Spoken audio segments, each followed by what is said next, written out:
guys, today I want to talk about 5 tools that I think are really awesome, and I'm kind of in a unique position because I grew up around my parents' garden center, which gave me the opportunity to try out lots of different kinds of tools, but I seem to keep coming back to the same ones over and over again, so I thought I would share those with you, starting off with my FELCO 2 pruners. And I think you can tell that these have been really well loved. The reason why these are my number one is because no matter what project I'm working on outside, I always have a pair with me or really close by. In fact, I love and use these so much that I have 4 pair. I have them stashed all over the place.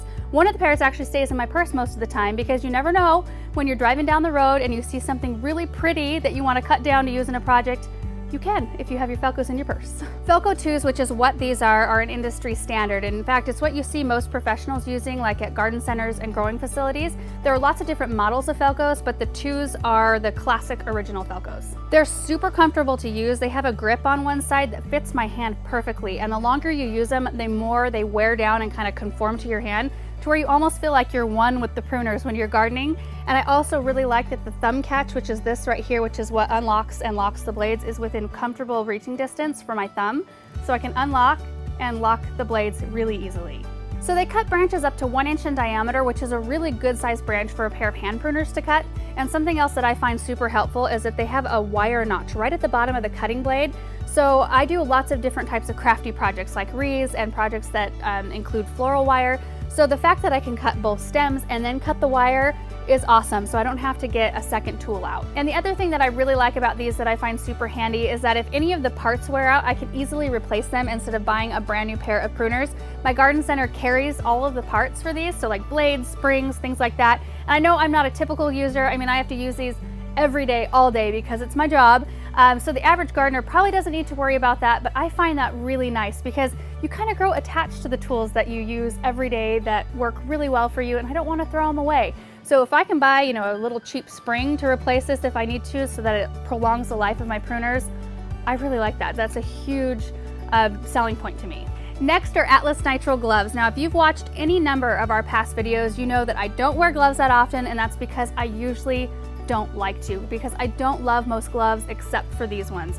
Most gloves feel too bulky, there's too much material at the end of my fingers, I lose dexterity and I can't feel what I'm doing anymore. And these ones fit really snug and they're thin enough to where I can still feel pretty much everything that I'm doing. They actually come in several different sizes, so you can find a size that fits you really well. I wear a size small, by the way. The last thing I like about them is they're lightweight and breathable. I run really hot, so I don't need gloves to keep my hands warm. I just want them to protect my hands, but not make them feel sweaty or really hot. When I'm out working in the 100+ degree heat, these keep my hands cool and protect them all at the same time. Number 3 is a collapsible gardening bag, and there are a lot of good brands out there, Vremi, Fiskars. This one happens to be a Bond. They're all really great.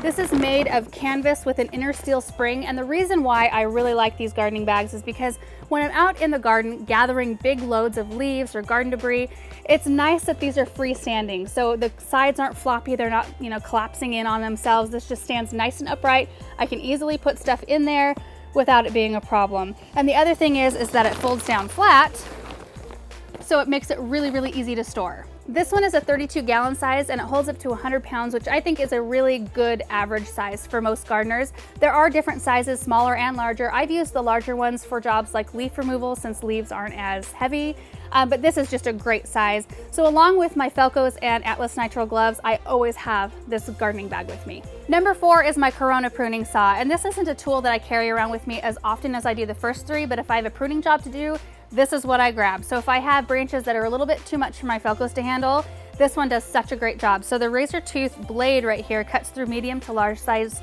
branches really well. It's just like butter. I don't know if it's like the curvature of the blade or the way the handle is shaped, but it doesn't tire me out. Like traditional saws, they seem to get like caught in the wood, and it's so much work, but this one just glides through it and cuts them so easily. It's also really lightweight, which makes a huge difference if you've got a really big pruning job to do. And you can buy replacement blades for this one as well. Last up is this adjustable rake, and the brand on this one is Bond. And the reason why I really love this rake is that it's adjustable. So if you're doing your flower bed cleanup, you can leave it skinny like this, or if you've got larger spaces, you can adjust it out and have it wide. And most traditional rakes, just stay wide like this. You can't make them fit in smaller spaces, but that's not always easy in flower beds when you've got perennials and shrubs and things planted close together. You can't get a big old rake in between all of those things. So I can adjust this one down, sneak behind the plant that I need to clean behind, and do it easily. The other thing I really like about it is that the tines are flexible. So you can see like how flexible these tines are. So if I have evergreens with leaves kind of stuck in them or ground cover that's got a bunch of junk on the top, I can gently pull this across or through the evergreen and it'll remove all the junk, but it won't tear up my plants. We actually use this one a lot down at the garden center because it seems to do a really good job picking up debris off the top of gravel without dislodging the gravel all over the place. So those are 5 tools that I think are really awesome. If you want to learn more about any one of those tools, check with your local garden center first. If you can't find them there, I will leave a link in the comment or description section down below. I'd also love to know what tools you guys like to use out in your gardens. So leave me a comment down below and let me know what tools you can't live without. Thank you guys so much for watching, and we will see you in the next video. Bye.